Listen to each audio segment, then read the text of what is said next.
Hello everyone, I'm Gopu. நம்ம இன்னைக்கு AutoCAD சாஃப்ட்வேர்னா என்ன, எதுக்கு யூஸ் ஆகுது, எப்படி லேர்ன் பண்ணுறது, ஸோ இதை பற்றி நம்ம வந்து பார்க்க போகிறோம். லேர்ன் ஆட்டோகேட்ன்ற பிளேலிஸ்ட்டில் ஆட்டோகேடை டே பை டே லேர்ன் பண்ண போகிறோம். ஆட்டோகேடை பற்றி எதுவுமே தெரியலனா கூட பரவாயில்ல, நம்ம போடுற இந்த வீடியோவை பார்த்து ஆட்டோகேடை லேர்ன் பண்ணுங்கள். லேர்ன் ஆட்டோகேட் பிளேலிஸ்ட்டில் பார்த்தீங்கன்னா மோர் தென் 150 கமெண்ட்ஸ் வந்து பார்க்க போகிறோம். பர் டேக்கு 3 to 5 comments, less than 10 minutes வீடியோவாக லேர்ன் பண்ணுறோம். உங்களுக்கு வீடியோ பிடிச்சிருந்தா, சொல்கிற கண்டென்ட் ஈஸியாக இருந்துச்சுன்னா, அண்டர்ஸ்டாண்ட் ஆகுதுன்னா வீடியோவை லைக் பண்ணுங்கள். டே பை டே நீங்கள் ஆட்டோகேடை வந்து லேர்ன் பண்ணணும்னு நினச்சிங்கன்னா சேனலை சப்ஸ்கிரைப் பண்ணுங்கள். உங்கள் ஃப்ரெண்ட்ஸுக்கு ஆட்டோகேட் தெரியலனா வீடியோவை ஷேர் பண்ணுங்கள். AutoCAD download and installation video வேணும்னா கமெண்ட்டில் ரைட் பண்ணுங்கள், வீடியோ அப்லோட் பண்ணுவோம். ஆட்டோகேட்னா என்னென்னு பார்த்தீங்கன்னா computer aided design and drafting software. So இது எதுக்கு யூஸ் ஆகுதுன்னா, நம்ம வந்து டிராஃப்டிங் பண்ணுறதுக்கும் இல்லை வந்து படம் வரைகிறதுக்கும் பார்த்தீங்கன்னா இது வந்து யூஸ் ஆகுது. ஸோ இந்த ஆட்டோகேட் கண்டுபிடிக்கிறதுக்கு முன்னாடி என்ன பண்ணிட்டு இருந்தாங்கன்னா, உங்களுக்கு ஒரு டிராயிங் தெரியும் பேக்ரவுண்டில் ஸ்க்ரீனில். ஸோ இந்த டிராயிங் பார்த்தீங்கன்னா ஒரு ஆட்டோகேட்டில் பண்ண டிராயிங். ஸோ இதே வந்து நீங்கள் ஆட்டோகேட் பண்ணுறதுக்கு முன்னாடி இந்த டிராயிங் நீங்கள் பண்ணணும்னா, ஜஸ்ட் நீங்கள் வந்து டிராஃப்டிங் இன்ஸ்ட்ருமெண்ட் வச்சு நீங்கள் இந்த டிராயிங்கை வந்து ட்ரா பண்ணி ஆகணும். மேனுவலாக பார்த்தீங்கன்னா இந்த டிராயிங் வந்து நீங்கள் ட்ரா பண்ணுவீங்க. ஸோ ஆட்டோகேட் என்னன்னு பார்த்தீங்கன்னா மேனுவலாக ட்ரா பண்ண மாட்டீங்க, எல்லாமே சாஃப்ட்வேரில் ட்ரா பண்ணிடுவீங்க. மேனுவலுக்கும் சாஃப்ட்வேருக்கும் என்ன டிஃப்ரென்ஸ்னா, ஃபார் எக்ஸாம்பிள் இந்த டிராயிங் உங்களுக்கு ஃபுல்லாக கிரியேட் பண்ணுறதுக்கு ஒரு 5 hours ஆகுதுன்னா, இதே நீங்கள் வந்து ஆட்டோகேட்ல பண்ணும்போது பார்த்தீங்கன்னா ஜஸ்ட் ஒரு 30 to 45 minutes வந்து நீங்கள் பண்ணி முடிச்சிருவீங்க. அந்த சேம் டைம் என்னன்னா, ஃபார் எக்ஸாம்பிள் இந்த ஒரு டிராயிங்கை மட்டும் நீங்கள் பண்ணுறீங்க, இந்த ஒரு ரீட்டைனிங் வாரம் மட்டும் நீங்கள் பண்ணுறீங்கன்னா, இது நீங்கள் ட்ரா பண்ணுறதுக்கு ஃபார் எக்ஸாம்பிள் உங்களுக்கு ஒரு 40 minutes டைம் ஆகுதுன்னு வச்சுக்கோங்க. இதையே நீங்கள் திருப்பி இன்னொருத்தர் ட்ராப் பண்ணணும் அப்படின்னா உங்களுக்கு இன்னொரு 40 minutes டைம் ஆகும். ஆனால் உங்களுக்கு கேடல் அப்படி கிடையாது. ஜஸ்ட் நீங்கள் ஒருத்தர ட்ராப் பண்ணிட்டீங்கன்னா, அதை ட்ராப் பண்ணதை நீங்கள் எத்தனை தடவை வேணால் பார்த்தீங்கன்னா காப்பி பண்ணி அதே ஷீட்டில் வந்து நீங்கள் வந்து எத்தனை தடவை ப்ளேஸ் பண்ணிக்கலாம். அந்த சேம் டைம் ஃபார் எக்ஸாம்பிள் நீங்கள் ட்ரா பண்ணியே முடிச்சிட்டீங்க, மேனுவலாக ட்ரா பண்ணிட்டீங்க, இதில் உங்கள் சேஞ்சஸ் பண்ணணும்னா நீங்கள் என்ன பண்ணணும், மறுபடியும் வந்து எரேஸ் பண்ணிவிட்டு மறுபடியும் வந்து எதுலாம் சேஞ்ச் பண்ணணுமோ அதை சேஞ்ச் பண்ணணும். அதே நீங்கள் உங்கள் கேடில் வந்தீங்கன்னா ஜஸ்ட் உங்களுக்கு எந்த லைன் எது தேவையில்லையோ ஜஸ்ட் அதை செலக்ட் பண்ணி டெலிட் பண்ணிவிட்டு நீங்கள் வந்து புதுசாக ட்ராப் பண்ணிக்கலாம். ஸோ இதான் பார்த்தீங்கன்னா மேனுவலுக்கும் ஆட்டோகேட்டுக்கும் உள்ள வந்து மிகப்பெரிய வந்து அட்வான்டேஜ். ஸோ பார்த்தீங்கன்னா ஆட்டோகேட் கண்டுபிடிக்கிறதுக்கு முன்னாடி எல்லாமே பார்த்தீங்கன்னா இந்த டிராஃப்டிங் இண்டஸ்ட்ரியே பார்த்தீங்கன்னா எல்லாமே பார்த்தீங்கன்னா மேனுவலில் தான் ஒர்க் பண்ணி ஆரம்பிச்சாங்க, மேனுவலில் தான் ஒர்க் பண்ணிட்டு இருந்தாங்க. இந்த ஆட்டோகேட் கண்டுபிடிச்சதுக்கப்புறம் பார்த்தீங்கன்னா அவங்களோட வேலை வந்து பார்த்தீங்கன்னா எல்லாமே பார்த்தீங்கன்னா ரொம்ப ஈஸியாகிடுச்சு. ஸோ எல்லாரும் பார்த்தீங்கன்னா இப்போ வந்து சாஃப்ட்வேர் வந்து யூஸ் பண்ணிட்டு இருக்காங்க. ஸோ இந்த ஆட்டோகேட்னா டிராஃப்டிங்க்கு வந்து ஆட்டோகேட் மட்டும் தான் இருக்கான்னு கேட்டிங்கன்னா ஆட்டோகேட் கிடையாது. ஆட்டோகேட் இருக்குது, பிரெஸ்கேட் இருக்குது, இது இல்லாமல் நிறைய சாஃப்ட்வேர்ஸ் இருக்குது. ஸோ ஆட்டோகேட் தான் பார்த்தீங்கன்னா வேர்ல்டு வைட்லி பார்த்தீங்கன்னா மோஸ்ட்லி யூஸ் பண்ணுற டிராஃப்டிங் சாஃப்ட்வேர் என்னன்னு பார்த்தீங்கன்னா ஆட்டோகேட் தான். ஸோ இந்த ஆட்டோகேட் பார்த்தா நம்ம வந்து லேர்ன் பண்ண போகிறோம். ஃபர்ஸ்ட் இந்த ஆட்டோகேட் எப்படி ஓப்பன் பண்ணலாம். ஸோ அதில் வந்து இன்னைக்கு ஒரு பேசிக்ஸாக ஒரு 3 கமெண்ட்ஸ். ஸோ இதுதான் வந்து நம்ம பார்க்க போகிறோம். வாங்க ஃபர்ஸ்ட் ஆட்டோகேட் எப்படி ஓப்பன் பண்ணலான்னு பார்க்கலாம். ஸோ நீங்கள் ஜஸ்ட் ஆட்டோகேட் இன்ஸ்டால் பண்ணி முடிச்சிட்டிங்கன்னா உங்கள் டெஸ்க்டாப்பில் வந்து ஆட்டோகேட்ன்ற ஒரு ஐக்கான் இருக்கும். ஜஸ்ட் அந்த ஐக்கானை வந்து டபுள் கிளிக் பண்ணுங்கள். ஸோ ஒன்ஸ் உங்களுக்கு சாஃப்ட்வேர் லோட் ஆயிடுச்சுன்னா இங்கே பார்த்தீங்கன்னா கெட்டிங் ஸ்டார்டட்னு இருக்கும் லெஃப்ட் சைடில். அதில் பார்த்தீங்கன்னா ஓப்பன் ஃபைல் இருக்கும், ஓப்பன் ஷீட் செட்னு இருக்கும். அடுத்தது பார்த்தீங்கன்னா கெட் மோர் ஆன்லைன் டெம்ப்ளேட்ஸ் இருக்கும். அடுத்தது பார்த்தீங்கன்னா எக்ஸ்ப்ளோர் சிம்பிள் டிராயிங்ஸ்னு இருக்கும். ஸோ இந்த எக்ஸ்ப்ளோர் சிம்பிள் டிராயிங்ஸ் ஆல்ரெடி பார்த்தீங்கன்னா சில டிராயிங்ஸ்லாம் வந்து ஆட்டோகேட் வந்து ப்ரீ டிஃபெண்டாக வந்து ட்ரா பண்ணியே இருக்கும். அதை எடுத்து நீங்கள் வந்து வியூ பண்ணலாம். உங்களுக்கு டெம்ப்ளேட்ஸ் வேணுன்னா ஜஸ்ட் நீங்கள் வந்து கெட் மோர் ஆன்லைன் டெம்ப்ளேட்ஸ் கொடுத்து ஆன்லைன் டெம்ப்ளேட்ஸ் எடுக்கலாம். நீங்கள் ஓப்பன் ஷீட் கொடுத்தீங்கன்னா ஸோ ஷீட் செட்டிங்ஸ் பற்றி வரும். ஓப்பன் ஃபைல் கொடுத்தீங்கன்னா நீங்கள் ஆல்ரெடி ஒர்க் பண்ண வந்து கேட் ஃபைல் வந்து நீங்கள் எடுத்து ஒர்க் பண்ணலாம். இந்த ரீசெண்ட் டாக்குமெண்ட் இருக்கும் பார்த்தீங்களா, இதில் வந்து ஆல்ரெடி நான் ஒர்க் பண்ண டாக்குமெண்ட். ஸோ அது வந்து ரீசெண்ட் டாக்குமெண்ட்ல வந்து ஷோ ஆகிட்டு இருக்கும். இப்போ வந்து ஃபஸ்ட்டு வந்து நீங்கள் வந்து ஒரு கேட் ஃபைல் வந்து ஓப்பன் பண்ணோன்னா ஜஸ்ட் நீங்கள் ஒரு ஷீட் மாதிரி இருக்க பாருங்கள். ஸோ அது கிட்ட போனோடனே பாருங்கள் எனக்கு நியூன்னு காட்டுது. அது கீழே பார்த்தீங்கன்னா கிரியேட் பிளாங்க் டிராயிங் ஃபைல்னு இருக்குது. ஸோ இதுதான் கொடுக்க போகிறோம். இது வந்து இப்படி 2 டைப்பாக கொடுக்கலாம். ஜஸ்ட் உங்களுக்கு வந்து டேரெக்டாக ஐக்கான் இருந்துச்சுன்னா ஐக்கானை கிளிக் பண்ணி கொடுக்கலாம். இல்லை இது அதர் டைப் எப்படி கொடுக்கலாம்னா இங்கே ஒரு சின்ன சிம்பிள் இருக்கு பாருங்க, ஏ மாதிரி. இதுதான் வந்து பார்த்தீங்கன்னா ஆட்டோகேட் சிம்பிள். அது பக்கத்தில் இருக்க நேரம் நான் கிளிக் பண்ணுறேன். கிளிக் பண்ணோடனே இங்கே நியூன்னு இருக்கு பாருங்க. இந்த நியூ கொடுத்தனா எனக்கு பார்த்தீங்கன்னா நியூ ஆட்டோகேட் ஃபைல் வந்துடும். இதோட ஷார்ட்கட் என்னன்னா கண்ட்ரோல் என். அந்த நியூ மேலே கிளிக் பண்ணோடனே கீழே பார்த்தீங்கன்னா ஒரு சின்ன டேப்ல நியூன்னு போட்டு ப்ராக்கெட்ல Ctrl+N இருக்கு. இதோட மீனிங் என்னன்னா நீங்கள் Ctrl+N கொடுத்தீங்கன்னா உங்களுக்கு new blank CAD drawing file வந்து கிரியேட் ஆகும். ஸோ நான் நியூ கொடுக்குறேன். நியூ கொடுத்தனே பாருங்க எனக்கு வந்து ஃபைல் நேம்ல வந்து acadiso.dwtன்னு இருக்கு. ஆட்டோகேடோட ஃபார்மட் என்னன்னு பார்த்தீங்கன்னா DWG தான் பார்த்தீங்கன்னா ஆட்டோகேட் டிராயிங்கோட ஃபைல் ஃபார்மட். கீழே இருக்க பாருங்க ஃபைல் டைப்ல டிராயிங்னு போட்டு ப்ராக்கெட்ல DWGன்னு இருக்கு. அதுதான் வந்து பார்த்தீங்கன்னா டிராயிங் ஃபைல். இந்த DWG அதை நான் வந்து ஃபைலை கிளிக் பண்ணுறேன். கிளிக் பண்ணோடனே பார்த்தீங்கன்னா டிராயிங் டெம்ப்ளேட்னு இருக்கு. டெம்ப்ளேட்னா DWTன்னு இருக்கும். ஸ்டாண்டர்ட்ஸ்னா DWSன்னு இருக்கும். நம்மளுக்கு வந்து டிராயிங் ஃபைல் தான் தேவை, டிராயிங் தான் நம்மளுக்கு தேவை. அதனால டிடபிள்யூஜி இருக்கு பார்த்தீங்களா டாட்டுக்கு அப்புறம், ஸோ அதுதான் கிளிக் பண்ண போகிறோம். கிளிக் பண்ணி ஓகே கொடுத்தோடனே ஒரு எம்டி டிராயிங் ஷீட் வந்துருச்சு. ஸோ இந்த டிராயிங் ஷீட் வந்ததுக்கப்புறம் என்ன பண்ண போகிறோம்னா, ஃபஸ்ட்டு நம்ம என்ன பண்ணணும், டிராயிங்கை வந்து சேவ் பண்ணணும். நீங்கள் டிராயிங் வந்து ஃபைல் நீங்கள் ஒர்க் பண்ணும்போது பார்த்தீங்கன்னா எவ்ரி 10 மினிட்ஸ் ஒன்ஸ் அப்படி இல்லைனா எவ்ரி 5 மினிட்ஸ் ஒன்ஸ் நீங்கள் வந்து கண்ட்ரோல் எஸ் கொடுத்து ஃபைலை நீங்கள் சேவ் பண்ணிகிட்டே இருக்கணும். ஏன்னா நீங்கள் சேவ் பண்ணலாம் என்ன ஆகும்னா, ஃபைல் நீங்கள் ஒர்க் பண்ணிட்டு இருக்கும்போது திடீர்னு வந்து நீங்கள் லேப்டாப்பில் ஒர்க் பண்ணிங்கன்னா உங்களுக்கு டக்குன்னு பிரச்சனை இருக்காது. சிஸ்டத்தில் ஒர்க் பண்ணுறீங்கன்னா டக்குன்னு ஷட் டவுன் ஆயிடுச்சுன்னா சிஸ்டம் டக்குன்னு பார்த்தீங்கன்னா யூபிஎஸ் இல்லைனா டக்குன்னு ஷட் டவுன் ஆகிடும். ஸோ அந்த இடத்துல நீங்கள் வந்து ஒர்க் பண்ண ஃபைல் எல்லாமே பார்த்தீங்கன்னா டெலிட் ஆகிடும். ஸோ அதனால தான் பார்த்தீங்கன்னா கேடை வந்து every 5 minutes once or every 10 minutes once நீங்கள் ஒர்க் பண்ணும்போது கண்ட்ரோல் எஸ் கொடுத்து சேவ் பண்ணணும். ஃபர்ஸ்ட் டைம் வந்து இந்த ஃபைல் வந்து நம்ம சேவ் பண்ணுறோம், கண்ட்ரோல் ப்ளஸ் எஸ் கொடுத்து நம்ம சேவ் பண்ணலாம். அப்படி இல்லைனா இங்கே இருக்க பார்த்தீங்களா தேர்ட் ஐக்கான், இந்த ஃபஸ்ட்டு ஆட்டோ கேட்னு இருக்கும். ஆட்டோ கேட்லேருந்து பார்த்தீங்கன்னா ஃபஸ்ட் ஐக்கான வந்து நியூன்னு இருக்கும், செகண்ட் ஐக்கான வந்து ஃபைல் ஓப்பனாக இருக்கும், தேர்ட் ஐக்கான் பார்த்தா சேவ்னு இருக்குல்ல, இந்த சேவ் நான் கிளிக் பண்ணுறேன். கிளிக் பண்ணி பாருங்கள். ஸோ லொக்கேஷன் கேட்கும் எங்கே சேவ் பண்ண போகிறீங்கன்னு. நான் டெஸ்க்டாப்லேயே சேவ் பண்ணிக்கிறேன். அதில் வந்து டெஸ்க்டாப் நான் கொடுத்துட்டேன். கொடுத்தப்பறம் ஃபைல் நேம் கேட்கும். நான் ஃபைல் நேமில் வந்து ட்ரையல் 1 கொடுக்குறேன். ட்ரையல் 1 கொடுக்குறேன். கீழே பார்த்தீங்கன்னா ஃபைல் டைப்னு இருக்குது பார்த்தீங்களா, அந்த ஃபைல் டைப்பில் நான் வந்து ஆட்டோகேட் 2007 தான் வந்து நான் டிஃபால்ட்டாக சேவ் ஆகிற மாதிரி வச்சிருக்கேன். நீங்கள் கிளிக் பண்ணிங்கன்னா உங்களுக்கு நிறையா வெர்ஷன்ஸ் இருக்கும். நான் 2013 கொடுத்து நான் சேவ் பண்ணிட்டேன். யாராச்சும் ஒருத்தங்க வந்து ஆட்டோகேட் 2007 கொடுத்து 7ல் வந்து ஒர்க் பண்ணிட்டு இருக்காங்க, நான் வந்து 13ல் ஒர்க் பண்ணிட்டேன், என்னோட ஃபைல் உங்களுக்கு வேணும்னா நான் 13ல் சேவ் பண்ணி உங்களுக்கு வந்து நான் வந்து ஃபைலை கொடுத்துட்டேன்னா அவங்க 2007ல் வந்து என்னோட ஃபைலை ஓப்பன் பண்ணும்போது ஓப்பன் ஆகாது. அப்போ வந்து என்ன சொல்லணும்னா, ஆல்ரெடி அவங்க வந்து ஹையர் வெர்ஷனில் வந்து ஒர்க் பண்ணிட்டாங்க, நீங்கள் வந்து லோயர் வெர்ஷனில் இந்த ஃபைலை வந்து நீங்கள் வியூ பண்ண முடியாது, ஒர்க் பண்ண முடியாதுன்னு சொல்லுவோம். ஸோ அதனால தான் நான் என்ன பண்ணுறேன்னா, எப்பயுமே வந்து என்னோட ஃபைலை வந்து நான் ஆட்டோகேட் 2007ல் சேவ் பண்ணுறேன். நான் 7ல் இருக்கும்போது பார்த்தீங்கன்னா 13லலாம் ஒர்க் பண்ண ஆட்டோகேட் 2015ல் தான் நான் என்னோட வெர்ஷன் இருக்குது. ஸோ யாராச்சும் வந்து 13ல் ஒர்க் பண்ணாலும் பார்த்தீங்கன்னா அந்த ஃபைல் வந்து ஓப்பன் ஆகும். 2007ல் யாராச்சும் ஓப்பன் பண்ணால் கூட ஆட்டோகேட் 2007ல் வந்து ஓப்பன் பண்ணால் கூட ஃபைல் பார்த்தீங்கன்னா ஓப்பன் ஆகும். ஸோ நான் 7லே வச்சுட்டு நான் வந்து சேவ் கொடுக்குறேன் டெஸ்க்டாப்பில். சேவ் ஆகிடுச்சு. சேவ் ஆனதுக்கப்புறம் பாருங்கள், மேலே இந்த டைட்டில் பாலே பாருங்கள், AutoCAD desk AutoCAD 2015 software name இருக்குது. அதுக்கப்புறம் நான் ஃபைலை வந்து எங்கே சேவ் பண்ணியிருக்கேன், ஃபைலோட லொக்கேஷன் இருக்குது பாருங்கள், C: யூசர் கோப்புல டெஸ்க்டாப்பில் ட்ரையல் 1 நான் சேவ் பண்ணி வச்சுருக்கேன். பக்கத்தில் இந்த டிடபிள்யூஜின்னு இருக்குது பார்த்தீங்களா, இதுதான் வந்து ஆட்டோகேட் டிராயிங்கோட ஃபைல் ஃபார்மேட். இதில் நம்ம ஃபஸ்ட்டு என்ன பார்க்க போகிறோம்னா, ஃபஸ்ட்டு கமெண்ட் வந்து யூனிட்ஸ் பார்க்க போகிறோம். இந்த யூனிட்ஸ்ன்றது நீங்கள் வந்து எங்கே வந்து டைப் பண்ணலாம்னா, ஜஸ்ட் இங்கே கமெண்ட் பாக்ஸ் இருக்குது பார்த்தீங்களா, ஸோ அந்த கமெண்ட் பாக்ஸில் வந்து நீங்கள் டைப் பண்ணலாம். நான் கமெண்ட் பாக்ஸ் வந்து கர்சரை கிளிக் பண்ணுறேன். கிளிக் பண்ணதுக்கப்புறம் UNITS கொடுக்குறேன். யூனிட்ஸ்னு வருது. ஸோ வந்ததுக்கப்புறம் நான் ஜஸ்ட் டைப் பண்ணி முடிச்சுட்டு ஒரு என்ட்ரு கொடுக்குறேன். என்ட்ரு கொடுத்தனே பாருங்கள், யூனிட்டோட டயலாக் பாக்ஸ் ஓப்பன் ஆகிடுச்சு. டிராயிங் யூனிட்ஸ்னு இருக்குது. ஸோ இப்போ நான் ஃபஸ்ட்டு வந்து லென்த்துன்னு இருக்குது, இந்த லென்த் டைப்பில் போகிறேன். அந்த லென்த் டைப்பை சூஸ் பண்ணி பாருங்கள். ஃபஸ்ட்டு ஆர்கிடெக்சர்னு இருக்குது, டெசிமல்னு இருக்குது, இன்ஜினியரிங் இருக்குது, ஃப்ராக்ஷனல் இருக்குது, சயின்டிஃபிக்னு இருக்குது. நான் ஆர்கிடெக்சரல் கொடுத்தேன்னா எனக்கு இந்த கீழே ப்ரிசிஷனே தெரியும் பாருங்கள், ஃபீட் அண்ட் இன்ச்சஸில் வரும். இது நான் டெசிமலில் கொடுத்தேன்னா பாயிண்ட்க்கு அப்புறம் 000 வேல்யூஸில் இருக்கும். அதே நான் வந்து இன்ஜினியரிங் கொடுத்தா எனக்கு மறுபடியும் ஃபீட் அண்ட் இன்ச்சஸில் வந்து இருக்கும். இப்போ நான் வந்து டெசிமல் தான் ஒர்க் பண்ண போகிறேன். ஃபஸ்ட் நான் வந்து ஒர்க் பண்ணி காட்ட போகிறேன். நான் டெசிமல் கிளிக் பண்ணிக்கிறேன். இதே ரைட் சைடில் பார்த்தீங்கன்னா ஆங்கிள்னு இருக்கும். இதில் ஆங்கிள் என்ன பண்ணிங்கன்னா, ஜஸ்ட் இது ஃபஸ்ட்டு பார்த்தது நம்ம லென்த்தோட யூனிட்டை செட் பண்ணிட்டோம். அடுத்தது ஆங்கிளோட யூனிட்டை செட் பண்ணணும். ஸோ ஆங்கிளோட யூனிட் டெசிமல் டிகிரிலே இருக்கட்டும், டெசிமல் டிகிரின்னு இருக்கும். அடுத்தது பார்த்தீங்கன்னா டிகிரி மினிட்ஸ் செகண்ட்ஸ் கொடுக்குற மாதிரி இருக்கும், கிரேடியன்ஸ் கொடுக்குற மாதிரி இருக்கும், அதுக்கப்புறம் ரேடியஸ் இருக்கும். அடுத்தது பார்த்தீங்கன்னா சர்வே யூனிட்ஸ். நீங்கள் சர்வே யூனிட்ஸ் கொடுத்தீங்கன்னா நீங்கள் நார்த் ஈஸ்ட் இல்லை நார்த் வெஸ்ட்னு சொல்லிட்டு வேல்யூஸ் வந்து மென்ஷன் பண்ணணும். நம்ம இதுலேயும் ஃபஸ்ட்டு வந்து சிம்பிளாக என்ன பார்க்க போகிறோம்னா டெசிமல் டிகிரிஸ் தான் பார்க்க போகிறோம். நான் டெசிமல் டிகிரிஸ் கொடுத்துட்டேன். எனக்கு வந்து லென்த்தில் வந்து ப்ரிசிஷன், நம்ம லென்த்தை வந்து எதில் வந்து பார்க்க போகிறோம்னா எம்எம்ல தான் வச்சு நீங்கள் ஒர்க் பண்ண போகிறோம். ஸோ அதனால் வந்து ஜஸ்ட் எனக்கு வந்து 0ன்னு மட்டும் இருந்தாலே போதும். எனக்கு வந்து எம்எம்ல வந்து பார்த்தீங்கன்னா ஜஸ்ட் ரவுண்ட் வேல்யூ தான் கொடுக்க போகிறேன். 25 mm, 50 mm, 17 mm, 19 mm தான் கொடுக்க போகிறேன். 25.5 mm இது மாதிரிலாம் கொடுக்க போகிறது இல்லை. ஸோ அதனால் வந்து நான் 0ல வச்சுக்கிறேன். 0ல வச்சுட்டு இந்த இன்சர்ட் ஸ்கேல் இருக்குது பார்த்தீங்களா, ஸோ அதில் வந்து யூனிட் டு ஸ்கேல் இன்சர்ட் கண்டக்ட்னு இருக்குது. ஸோ அதை கிளிக் பண்ணோன்னா எல்லா யூனிட்ஸுமே இருக்கும். யூனிட்ஸ் இருக்கும், இன்ச்சஸ் இருக்கும், ஃபீட்ஸ் இருக்கும், மைல்ஸ் இருக்குது, மில்லிமீட்டர்ஸ் இருக்குது, சென்டிமீட்டர்ஸ் இருக்குது. இப்போ நான் என்ன கொடுக்க போகிறேன்னா மில்லிமீட்டர்ஸ் தான் ஒர்க் பண்ண போகிறேன். மில்லிமீட்டர்ஸை கிளிக் பண்ணுறேன். கிளிக் பண்ணிவிட்டு நான் வந்து ஓகே கொடுத்துக்கிறேன். ஓகே கொடுத்தோன்னே எனக்கு வந்து யூனிட் செட் ஆகிடுச்சு.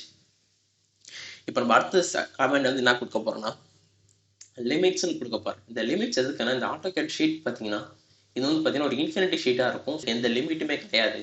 இப்போ நான் என்ன பண்ண போகிறேன்னா ஒரு பவுண்டரி மாரி செலக்ட் பண்ண போகிறேன். ஒரு பவுண்டரி கிரியேட் பண்ண போகிறேன். இந்த பவுண்டரி பார்த்தீங்கன்னா இன்விசிபிளாக தான் இருக்கும்.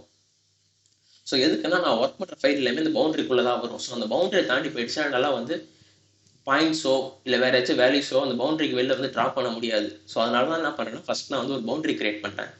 ஸோ அதுக்காக என்ன பண்ணுறேன், அந்த கமெண்ட்ஸ் வந்து என்ன கமெண்ட்ஸ் கொடுக்குறேன்னா நான் லிமிட்ஸ்னு கொடுக்குறேன். நீங்கள் வந்து கமெண்ட்ஸ் வந்து நீங்கள் கமெண்ட் பாக்ஸ்லேயும் போய் டைப் பண்ணலாம். அப்படி எல்லாம் ஜஸ்ட் கர்சர் வெளில இருக்கும்போது டேரெக்டாக லிமிட்ஸ்னு டைப் பண்ணலாம். இப்போ நான் கர்சர் வெளியே வச்சு நான் லிமிட்ஸ்னு டைப் பண்ணுறேன். LIMITS. ஸோ நான் லிமிட்ஸ்னு கொடுத்து நான் என்ட்ரு கொடுக்குறேன். என்ட்ரு கொடுத்தனே பாருங்கள், கீழே பாருங்கள் limit specify lower left corner கேட்குது, ஆர் பாயிண்ட்ஸ் கேட்குது.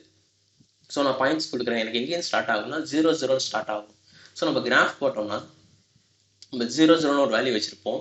அந்த 0க்கும் ரைட் சைடு கொடுத்தோம்னா ரைட் சைட் ரைட் அப்பரில் பார்த்தோம்னா ப்ளஸ் வேல்யூஸாக இருக்கும். அதே பார்த்தீங்கன்னா லெஃப்ட் சைட் பாட்டமில் பார்த்தோம்னா மைனஸ் வேல்யூஸாக இருக்கும். ஜஸ்ட் ஒரு கிராஃபில் வந்து ரைட் சைடு வந்து 0லேருந்து போகும், ரைட் சைடு 1 2 3ன்னு வரும், லெஃப்ட் சைடில் -1 -2 -3ன்னு போகும். அதேமாதிரி டாப்பில் பார்த்தீங்கன்னா 1 2 3ன்னு போகும், பாட்டமில் வந்து -1 -2 -3ன்னு போகும். இப்போ நான் என்ன கொடுக்குறேன்னா ஒரு கிராஃப் ஷீட் மாதிரி எடுத்துக்கிறேன். அந்த 0,0ல் கொடுக்குறேன்னா ஸோ இப்போ நான் வந்து கிளிக் பண்ணுறேன். இப்போ நான் டேரெக்டாக என்ட்ரி பண்ணாலும் 0,00 தான் வரும். ஏன்னா நான் பிஃபோராக வந்து ஆல்ரெடி 0,0ன்னு டைப் பண்ணிட்டேன். ஸோ அதனால் நான் பிஃபோராக என்ன வேல்யூ கொடுக்குறேனோ அந்த வேல்யூ தான் பார்த்தீங்கன்னா உங்களுக்கு வந்து ப்ரீவியஸாக இந்த கோலனுக்கு இந்தாண்ட வந்து ப்ராக்கெட்டில் வந்து காட்டுது பாருங்க. ஸோ நான் இந்த இடத்துல நான் கிளிக் பண்ணிவிட்டு 0,0ன்னு கொடுக்குறேன். ஸோ இது எதுக்கு 0,0ன்னு கொடுக்குறேன்னா எக்ஸ் ஆக்சிஸில் ஒரு வேல்யூஸும் ஒய் ஆக்சிஸில் ஒரு வேல்யூஸும் கொடுக்கணும். அதனால 0,0ன்னு கொடுத்து என்ட்ரு கொடுக்குறேன். என்ட்ரு கொடுத்தே பாருங்கள் லோயர் லெஃப்ட் கார்னர் எடுத்துருச்சு. அடுத்தது வந்து அப்பர் ரைட் கார்னர் கேட்குது பாருங்க, limit specify Appar right corner. So 420 cross 297 இருக்குது. ஸோ இதோட சைஸ் என்னன்னு பார்த்தீங்கன்னா ஒரு A3 ஷீட்டோட சைஸ் தான் வந்து நான் பிஃபோராக கொடுத்துருக்கேன். இப்போ அதே A3 சைஸ் தான் மறுபடியும் நான் கொடுக்க போகிறேன். இப்போ நான் மறுபடியும் வந்து 420 கொடுக்குறேன். 420, 297 கொடுத்துட்டு என்ட்ரு கொடுத்தேன்னா ஜஸ்ட் ஒரு A3 ஷீட்டுக்கு வந்து A3 சைஸ் ஷீட்டுக்கு வந்து பார்த்தீங்கன்னா லிமிட்ஸ் வந்து செட் ஆகிடுச்சு. இப்போ நான் வந்து இந்த லிமிட்ஸ் மாற்றணும்னாலும் நான் பார்த்தீங்கன்னா மறுபடியும் லிமிட்ஸ் போய் மாற்றிக்கலாம். இப்போ நான் மறுபடியும் அடுத்த கமெண்ட் என்ன போகிறேன்னா லைன் கமெண்ட் போகிறேன். ஃபர்ஸ்ட் நான் வந்து எல் அடித்தேன். லைன் கமெண்ட்ஸோட கமெண்ட் என்னன்னு பார்த்தீங்கன்னா லைன் டைப் பண்ணணும். நீங்கள் வந்து லைன் LINEன்னு சொல்லிட்டு நீங்கள் ஃபுல்லாக டைப் பண்ணலாம். ஃபுல்லாக டைப் பண்ணிட்டு ஃபஸ்ட் நான் வந்து என்ட்ரு அடிச்சிட்டேன். என்ட்ரு அடிச்சோன்னே ஸ்பெசிஃபை த ஃபஸ்ட் பாயிண்ட்னு கேட்குது. ஸோ இந்த ஸ்பெசிஃபை த ஃபஸ்ட் பாயிண்ட் கேட்குது பார்த்தீங்களா. ஸோ இந்த இடத்துல கிளிக் பண்ணிட்டு நான் என்ன பண்ணுறேன் 0,0ல் தான் எனக்கு வந்து ஃபஸ்ட்டு பாயிண்ட் வேணும் அப்படின்னு கொடுக்குறேன்னா இப்போ நான் கொடுக்குறேன்னா 0,0ன்னு கொடுக்குறேன். கொடுத்துட்டு என்ட்ரு கொடுக்குறேன். என்ட்ரு கொடுத்தனே பாருங்கள் லைன் வந்து ட்ரா ஆகிடுச்சு. லைன் வந்து 0,0ல் பின் ஆகிடுச்சு பாருங்கள். இந்த இடத்துல நீங்கள் வந்து கர்சரை வந்து நீங்கள் எங்கே மூவ் பண்ணி வந்து ஸ்க்ரோல் பண்ணாலும் சரி ஷீட்டோட நீங்கள் வந்து பார்த்தீங்கன்னா சைஸ் வந்து ஜூம் ஆகும், ரெடியூஸ் ஆகும். நீங்கள் மவுஸ் வச்சு ஸ்க்ரோல் பண்ணலாம். ஸோ இப்போ பாருங்கள் 0,0 கொடுத்ததுனால இந்த XYன்னு வேல்யூ இருக்குது பார்த்தீங்களா கிராஃபில். ஸோ அதில் அந்த சென்டரில் வந்து எக்ஸாக்டாக வந்து அந்த பாயிண்டில் வந்து பின் ஆகிடுச்சு. இந்த லைன் ஒரு ரெண்டு பின் ஆகிடுச்சு. இப்போ இன்னும் ரெண்டு வந்து எனக்கு வந்து நான் பின் பண்ணணும். ஸோ இது எங்கே பின் பண்ணான்னு பார்த்தீங்கன்னா 400 mm கொடுக்குறேன். இதில் வந்து நான் ஜஸ்ட் 400 டைப் பண்ணுறேன். இப்போ ப்ளூ கலரில் இப்போ வந்து 64 இருக்குது பார்த்தீங்களா. ஸோ அங்கே தான் வந்து டைமென்ஷனை வந்து நான் இன்புட் பண்ணணும். ஸோ அந்த இடத்துல நான் 400 கொடுக்குறேன். நான் 400 டைப் பண்ணிட்டேன். இப்போ நான் என்ட்ரி கொடுத்தா என்ன ஆகும்னா இந்த லைன் வந்து எப்படி இருக்கும், இந்த லைன் வந்து ஒரு 5 டிகிரியில் இருக்குது. ஸோ அதனால் இதே லைன் பார்த்தீங்கன்னா 5 டிகிரியில் தான் வரும். இப்போ எனக்கு வந்து லைன் வந்து 0 டிகிரியில் தான் வேணும். ஜஸ்ட் ஒரு 180 டிகிரியில் சென்டர் ஒரு ஃப்ளாட் லைனாக தான் வேணும். அதனால என்ன பண்ணுறேன்னா ஃபஸ்ட்டு வேலையை டைப் பண்ணி முடிச்சிட்டேன். ஃபஸ்ட்டு வேலையை நான் லென்த் கொடுத்துட்டேன். செகண்ட் வேலையை இப்போ நான் ஆங்கிள் கொடுக்கணும். அதுக்காக நான் என்ன பண்ணுறேன்னா இப்போ நான் டேப் கொடுக்குறேன். 400 டைப் பண்ணி முடிச்சிட்டேன். லென்த்தை முடிச்சதுக்கப்புறம் இப்போ டேப்னு கொடுக்குறேன். டேப்னு கொடுத்ததுக்கப்புறம் பாருங்கள் இப்போ வந்து அதோட ஆங்கிள் காட்டுது. இந்த லைனோட ஆங்கிள் பார்த்தீங்கன்னா இப்போ 16 டிகிரின்னு இருக்குது. ஸோ இப்போ இந்த லைனோட ஆங்கிள் வந்து ப்ளூ கலர் இருக்கிறதுனால இப்போ இதில் வந்து என்னால் டைப் பண்ண முடியும். இதில் வந்து என்னால் டைப் பண்ண முடியும். இந்த லைனில் வந்து இப்போ நான் டைப் பண்ணுறேன். லைனில் வந்து நான் வந்து 0ன்னு டைப் பண்ணுறேன். டைப் பண்ணிவிட்டு நான் என்டர் கொடுக்குறேன். என்டர் கொடுத்தேன் பாருங்கள் இந்த லைன் ட்ரா ஆகிடுச்சு. இந்த லைன் ட்ரா ஆனதுக்கப்புறம் பார்த்தீங்கன்னா எனக்கு வந்து இந்த லைன் வந்து போகவே இல்லை. இந்த லைன் இதுலேயே இருக்குது. இந்த லைன் வந்து க்ளோஸ் ஆகணும் எனக்கு. நான் ஜஸ்ட் எனக்கு எஸ்கேப் கொடுக்குறேன். எஸ்கேப் கொடுத்தேனே பாருங்கள் அந்த லைன் போயிடும். ஸோ எனக்கு வந்து நான் ட்ரா பண்ண இந்த லைன் வந்துடுச்சு. இந்த லைனோட ப்ராப்பர்ட்டிஸ் வந்து எப்படி பார்க்கலாம்னா ஃபர்ஸ்ட் அந்த லைனை செலக்ட் பண்ணலாம். சைடில் ப்ராப்பர்ட்டிஸ் பாக்ஸ் இருக்கும். அந்த ப்ராப்பர்ட்டிஸில் ஜாமெட்ரிக்குள்ளே போனீங்கன்னா அதில் பார்த்தீங்கன்னா டோட்டல் லென்த்துன்னு இருக்கும் பாருங்கள். லாஸ்ட்டாக லென்த் 400ன்னு இருக்குது. ஸோ இந்த லென்த்து வந்து நான் 400 mm கொடுத்தேன். அதனால் 400 வந்துடுச்சு. ஆங்கிளில் பார்த்தீங்கன்னா நெக்ஸ்ட் வந்து 0ன்னு இருக்கும். அந்த 0 எதுக்குன்னா நான் 0 டிகிரியில் வந்து ட்ரா பண்ணதுனால தான் எனக்கு வந்து 0 டிகிரியில் இருக்குது. ஸோ நம்ம நெக்ஸ்ட்டு பார்த்தீங்கன்னா மறுபடியும் அந்த லைன் ட்ரா பண்ண போகிறோம். அந்த லைன் எப்படி ட்ரா பண்ண போகிறோம்னா ஹோமில் ட்ரா டூலில் ஃபஸ்ட்டு லைன் இருக்க பாருங்க, இதால் வந்து லைனோட ஐக்கான். ஸோ இந்த ஐக்கானை சூஸ் பண்ணி தான் வந்து ஃபஸ்ட்டு வந்து பார்க்க போகிறோம். ஃபஸ்ட்டு நான் லைன் தம்ப்லைனை கிளிக் பண்ணுறேன். கிளிக் பண்ணோன்னே எங்கள் லைன் வந்துடுச்சு. ஸோ நான் கிளிக் பண்ணுறேன். கிளிக் பண்ணோன்னே லைன் வந்துடுச்சு. ஸோ எனக்கு வந்து ஃபஸ்ட்டு பாயிண்ட் கேட்குது. நான் ஃபஸ்ட்டு பாயிண்ட் வந்து 0,0 நான் கொடுக்குறேன். அதே பாயிண்ட்டில் நான் கொடுத்துட்டு என்ட்ரு கொடுக்குறேன். எனக்கு ஃபஸ்ட்டு பாயிண்ட் செலக்ட் ஆகிடுச்சு. செகண்ட் பாயிண்ட் கேட்குது. ஸோ நம்ம என்ன பண்ணியிருந்தோம், ஃபைலோட ட்ராயிங்கோட லிமிட் பார்த்தீங்கன்னா 420 வரைக்கும் தான் நம்ம வந்து லென்த் கொடுத்துருந்தோம். ஸோ இப்போ நான் வந்து நான் கிளிக் பண்ணுறேன்னா, ஸோ நான் வெளியே கொண்டு போய் கிளிக் பண்ணுறேன். ஸோ என்ன கொடுக்குறேன்னா 1250 கொடுக்க போகிறேன். ஸோ இதை சேஞ்ச் பண்ணுறேன். ஸோ நான் ஸ்க்ரோல் பண்ணும்போது பார்த்தீங்கன்னா வேல்யூஸ் வரும். ஸோ வேல்யூஸ் வருது. ஸோ அதில் என்ன பண்ணுறேன், 1250 வச்சுக்கிறேன். டிகிரி வந்து பார்த்தீங்கன்னா இப்போ நான் 13 டிகிரியில் இருக்குது. இப்போ நான் கிளிக் பண்ணுறேன். கிளிக் பண்ணோடனே பார்த்தீங்கன்னா லைன் கிளிக் ஆகிடுச்சு. ஸோ நான் மறுபடியும் வந்து கர்சரை மூவ் பண்ணுறேன். கர்சரை மூவ் பண்ணும்போது நான் எந்த அளவு வந்து கர்சர் வந்து பின் பண்ணியே தான் இருக்கும் அந்த லைனை இழுக்கிறனோ, ஸோ அந்த அளவுக்கு பார்த்தீங்கன்னா லைனோட லென்த் வந்து இன்க்ரீஸ் ஆகிட்டே போகும். ஸோ நான் மறுபடியும் வந்து நான் பின் பண்ணுறேன். பின் பண்ணோடனே பாருங்கள் மறுபடியும் பின் ஆகுது. இப்போ நான் வந்து எஸ்கேப் கொடுத்துட்டு வெளில வரேன். மறுபடியும் பார்த்தீங்கன்னா நம்ம வந்து லிமிட் வந்து 0,0லேருந்து 420x297 வரைக்கும் தான் வந்து நம்ம லிமிட் செட் பண்ணியிருந்தோம். நம்ம லிமிட் செட் பண்ண வந்து லிமிட் வந்து இதில் ஒர்க் ஆகலை. இப்போ நம்ம என்ன பண்ண போகிறோம்னா, ஆல்ரெடி நம்ம செட் பண்ண லிமிட்டை வந்து இப்போ நம்ம வந்து ஆன் பண்ண போகிறோம். ஸோ எப்படி ஆன் பண்ண போகிறோம்னா, மறுபடியும் லிமிட்னு டைப் பண்ணுங்கள். டைப் பண்ணோடனே பார்த்தீங்கன்னா ஸ்க்ரோல்லே வந்து பார்த்தீங்கன்னா அதுவே வந்து பார்த்தீங்கன்னா காட்டுவோம். ஃபார் எக்ஸாம்பிள் இப்போ என்ன கொடுக்குறேன்னா எல்ஐன்னு கொடுக்குறேன். கொடுத்தோன்னே பாருங்கள் லிஸ்ட்டுன்னு வருது. ஸோ அதுக்கு கீழே பார்த்தீங்கன்னா லைன் இருக்குது, அதுக்கு கீழே லிமிட்னு இருக்குது. நீங்கள் இப்படி கூட வந்து நீங்கள் வந்து ஜஸ்ட் நீங்கள் ஒரு 2 லெட்டர் டைப் பண்ணிங்கன்னா அடுத்த லெட்டர் வந்து என்னென்ன கமெண்ட்ஸ் இருக்கோ அதுவே பார்த்தீங்கன்னா ஆட்டோமேட்டிக்காக சஜஸ்ட் பண்ணும் கமெண்ட் சஜஷனில். ஸோ இப்போ நான் லிமிட்ஸை செலக்ட் பண்ணிட்டு என்ட்ரு கொடுத்துட்றேன். இப்போ லிமிட்ஸ் வந்துடுச்சு. இப்போ ஆல்ரெடி நம்ம வந்து லிமிட்ஸை செட் பண்ணி முடிச்சிட்டோம். இப்போ என்ன பண்ண போகிறோம்னா லிமிட்டை ஆன் பண்ண போகிறோம். இங்கே பாருங்கள் specify the lower left corner or on ஆஃப்னு இருக்குது. நம்ம வந்து ஆல்ரெடி வேல்யூ செட் பண்ணிட்டோம். இப்போ வந்து நான் என்ன பண்ணுறேன்னா ஜஸ்ட் நான் வந்து ஆனை வந்து நான் கிளிக் பண்ணுறேன். இப்போ வெளில வந்தோடனே பாருங்கள் கர்சரை வந்து டைப் பண்ணுற மாதிரி இருக்கும். ஸோ நான் ஆன் கிட்ட போனோடனே கிளிக் பண்ணுற மாதிரி வந்து ஹேண்ட் சிம்பிள் இருக்கு பாருங்கள். ஆனை கிளிக் பண்ணுறேன். கிளிக் பண்ணோடனே எனக்கு வந்து லிமிட்ஸ் வந்து ஆன் ஆகிடுச்சு. நான் மறுபடியும் வந்து ஒரு லைன் ட்ரா பண்ண போகிறேன். ஸோ அந்த லைனை எப்படி ட்ரா பண்ணுறேன்னா, ஸோ நான் கமெண்டில் வந்து நான் ஃபுல்லாக வந்து LINன்னு ஃபுல்லாக டைப் பண்ணால் லைன் வரும். அப்படி இல்லைனா லைனோட ஷார்ட்கட் என்னென்னா எல்லோட ஷார்ட்கட்னா லைன். இப்போ பாருங்கள் எல் டைப் பண்ணியிருக்கேன். கீழே ப்ராக்கெட்டில் பாருங்கள் லைன் இருக்குது. எல் ப்ராக்கெட்டில் லைன் இருக்குது. ஸோ எல் தான் வந்து லைனோட ஷார்ட்கட். நான் ஒரு தடையும் நான் வந்து LINன்னு சொல்லிட்டு நான் டைப் பண்ண தேவையில்லை. அது இல்லாமல் பார்த்தீங்கன்னா நான் ஒரு தடையும் போயிட்டு நான் வந்து ட்ரா டூல் ஐக்கான் போயிட்டு லைன் ஐக்கான சூஸ் பண்ண தேவையில்லை. ஜஸ்ட் நான் எல் அடிச்சு என்ட்ரு அடிச்சாலே போதும் எனக்கு வந்து லைன் வந்துடும். எனக்கு ஃபஸ்ட் பாயிண்ட் கேட்குது. ஸோ நான் ஃபஸ்ட் பாயிண்ட் என்ன பண்ணுறேன்னா மறுபடியும் 0,0 கொடுக்குறேன். கொடுத்துட்டு என்ட்ரி பண்ணுறேன். ஸோ ஃபஸ்ட் பாயிண்ட் வந்துடுச்சு. இப்போ பாருங்கள் நான் கர்சரை வந்து இந்த இடத்துல கிளிக் பண்ண போகிறேன். ஸோ அந்த கர்சர் எங்கே இருக்குன்னா 886 லென்த்தில் வந்து பார்த்தீங்கன்னா 886 mmல வந்து வெளில இருக்குது. அது 6 டிகிரியில் இருக்குது. ஸோ நம்ம ட்ராயிங்கே பார்த்தீங்கன்னா 420 வரைக்கும் தான் லிமிட்ஸ் நான் செட் பண்ணியிருக்கேன். ஸோ இந்த இடத்துல வச்சு நான் கிளிக் பண்ணுறேன். என்னால் கிளிக் பண்ணவே முடியல. ஆக்சுவலி நான் கிளிக் பண்ணுறேன் லைன் வந்து பின் ஆகவே இல்லை. இதோட மீனிங் என்னன்னா, ஸோ இங்கே கீழே காட்டுது பாருங்கள் சைட் லிமிட்னு இருக்குது. ஸோ இதோட மீனிங் என்னன்னா நம்ம லிமிட் விட்டு வெளில போயிட்டோம். ஸோ அதை வந்து இண்டிகேஷன் பண்ணுறது. ஸோ இதுக்கு தான் வந்து பார்த்தீங்கன்னா முதல் லிமிட் செட் பண்ண போனோம். அந்த ட்ராயிங் இந்த ஃபைல் வந்து பார்த்தீங்கன்னா அது ஒரு சைஸ்க்குள்ளேயே வேணும். அதனால தான் வந்து நம்ம அந்த லிமிட் கொடுத்தோம். லிமிட் கொடுத்து ஒரு இன்விசிபிளாக வந்து பவுண்டரி கிரியேட் பண்ணோம். அந்த பவுண்டரி வந்து கிரியேட் பண்ண பவுண்டரியை இப்போ நம்ம ஆன் பண்ணிட்டோம். ஸோ இப்போ அந்த பவுண்டரி ஆனில் இருக்கிறதுனால வந்து பார்த்தீங்கன்னா அதுக்கு வெளியில் வந்து கொடுக்க முடியல. ஸோ நான் வந்து கர்சரை வந்து நான் சேஞ்ச் பண்ணுறேன். சேஞ்ச் பண்ணி பாருங்கள். இப்போ வந்து நான் என்ன கொடுக்குறேன்னா ஒரு 250 இருக்குது. 250 34 டிகிரியில் இருக்குது. இதை நான் கிளிக் பண்ணுறேன். எனக்கு கிளிக் ஆகுது. மறுபடியும் பாருங்கள் நான் வந்து இப்போ கர்சரை வெளில எடுத்துகிட்டு வரேன். வெளில எடுத்துகிட்டு வந்து ஒரு 586 இருக்குது. இது பவுண்டரி விட்டு வெளில போயிடுச்சு. நான் கிளிக் பண்ணுறேன். என்னால் கிளிக் பண்ணவே முடியல. ஸோ இதோட மீனிங் என்னன்னா நம்ம வந்து ஒரு பவுண்டரி செட் பண்ணிட்டோம்னா நம்ம ட்ராப் பண்ணுற லைன் எல்லாமே பார்த்தீங்கன்னா அதுக்குள்ளே தான் வரும். அந்த பவுண்டரி ஆன் பண்ணியிருந்தா சப்போஸ் பவுண்டரி நம்ம ஆஃப் பண்ணிட்டோம்னா ஸோ நம்ம ட்ராப் பண்ணுறது எல்லாமே இதுக்குள்ளே வராது. இப்போ நான் வந்து எஸ்கேப் கொடுத்து நான் க்ளோஸ் பண்ணிடுறேன். இப்போ நம்ம லைனில் பார்த்துட்டோம். இப்போ இந்த லைன் பார்த்தீங்கன்னா ஃபஸ்ட்டு வந்து எல்லாமே 0 to 0ல நான் ஸ்டார்ட் பண்ணி கொண்டு போகலாமான்னு கேட்டிங்கன்னா அதெல்லாம் கிடையாது. உங்களுக்கு வந்து எப்படி விருப்பம் இருப்போ நீங்கள் லைனை எங்கேருந்து நீங்கள் ட்ராப் பண்ணு நினைக்கிறீங்களோ நீங்கள் அங்கேயே வந்து லைனை ட்ராப் பண்ணலாம். ஸோ நான் மறுபடியும் வந்து நான் லைன் கொடுக்குறேன். எல் சென்டர் அடிக்கிறேன். ஸோ எனக்கு பார்த்தீங்கன்னா இந்த பாயிண்ட்டையும் எனக்கு கனெக்ட் பண்ணலாம். ஜஸ்ட் இந்த பாயிண்ட் கிட்ட போனோன்னே பாருங்கள் ஒரு க்ரீன் கலர் வந்து பாக்ஸ் வருது. ஆட்டோமேட்டிக்காக பார்த்தீங்கன்னா அந்த லைனோட எண்டில் வந்து போய் பின்னாயிடும். அதுக்கு பின்னானதுக்கப்புறம் பார்த்தீங்கன்னா நீங்கள் வந்து ஜஸ்ட் ஒரு கர்சரை கிளிக் பண்ண வேண்டியது. ஒன் டைம் நீங்கள் கிளிக் பண்ணிங்கன்னா ஃபஸ்ட்டு பாயிண்ட் நீங்கள் சூஸ் பண்ணிவிடுவீங்க. செகண்ட் பாயிண்ட் சூஸ் பண்ணணும். அதனால் நான் இந்த எண்ட் லைனுக்கு வரேன். இந்த எண்டுக்கு வந்து பாருங்கள் அங்கே ஒரு க்ரீன் சிம்பிள் காட்டுது. ஸோ இதோட சிம்பிள் என்னோட மீனிங்னா நீங்கள் எக்ஸாக்டாக வந்து அந்த லைனோட எண்ட் பாயிண்ட்டில் வந்து கர்சரை வச்சிருக்கீங்கன்றதுக்கு மீனிங் தான் வந்து பார்த்தீங்கன்னா அந்த க்ரீன் கலர் பாயிண்ட். ஸோ வச்சதுக்கப்புறம் நான் மறுபடியும் செகண்ட் பாயிண்ட்டை கிளிக் பண்ணுறேன். பாருங்கள் லைன் ட்ரா ஆகிடுச்சு. இந்த நெக்ஸ்ட் லைன் பார்த்தீங்கன்னா கண்டினியூஷன் இருக்கும். இந்த லைன் எனக்கு வேணாலும் ஒரு நான் எஸ்கேப் கொடுத்தேன்னா அந்த லைன் வந்து போயிடும். இதான் லைன் கமெண்ட்ஸ். ஸோ இது நீங்கள் யூஸ் பண்ணி லைன் கமெண்ட் யூஸ் பண்ணி என்ன பண்ணால் ஒரு லைனை நீங்கள் ஹரிசாண்டலாக ட்ரா பண்ணலாம், வெர்டிக்கலாக ட்ரா பண்ணுறான். ஸோ பாருங்கள் இதில் வந்து ஃபஸ்ட்டு ஒரு ஹரிசாண்டல் ட்ரா பண்ணேன். செகண்ட் ஒரு ஆங்கிள் ரெண்டு ஆங்கிள் லைன் ட்ரா பண்ணியிருக்கேன். இது நீங்கள் வெர்டிக்கலாக வேணால் ஜஸ்ட் எல் அடிச்சு என்ட்ரி பண்ணுங்கள். பண்ணிவிட்டு உங்களுக்கு கர்சர் எங்கே வேணுமோ அந்த கர்சரை கிளிக் பண்ணுங்கள். கிளிக் பண்ணிவிட்டு ஜஸ்ட் ஒரு வேல்யூஸ் கொடுங்க. நான் ஒரு 100ன்னு ஒரு வேல்யூ கொடுக்குறேன். கொடுத்து நான் என்ன பண்ணுறேன், டேப் கொடுக்குறேன். டேப் கொடுத்தா ஆங்கிள் போகுது. ஆங்கிள் 90 டிகிரி கொடுத்துட்டு என்ட்ரி கொடுக்குறேன். என்ட்ரி கொடுத்து எஸ்கேப் கொடுக்குறேன். பாருங்கள் எனக்கு லென்த் 100ல் 90 டிகிரியில் வந்து லைன் ட்ரா ஆகிடுச்சு. ஸோ நீங்கள் இப்படி தான் உங்களுக்கு வந்து எங்கே லைன் வேணுமோ அங்கே வந்து லைன் ட்ரா பண்ணலாம். நெக்ஸ்ட் வீடியோவில் வந்து பார்த்தீங்கன்னா இன்னும் நிறைய கமெண்ட்ஸை பற்றி பார்க்கலாம். Bye friends.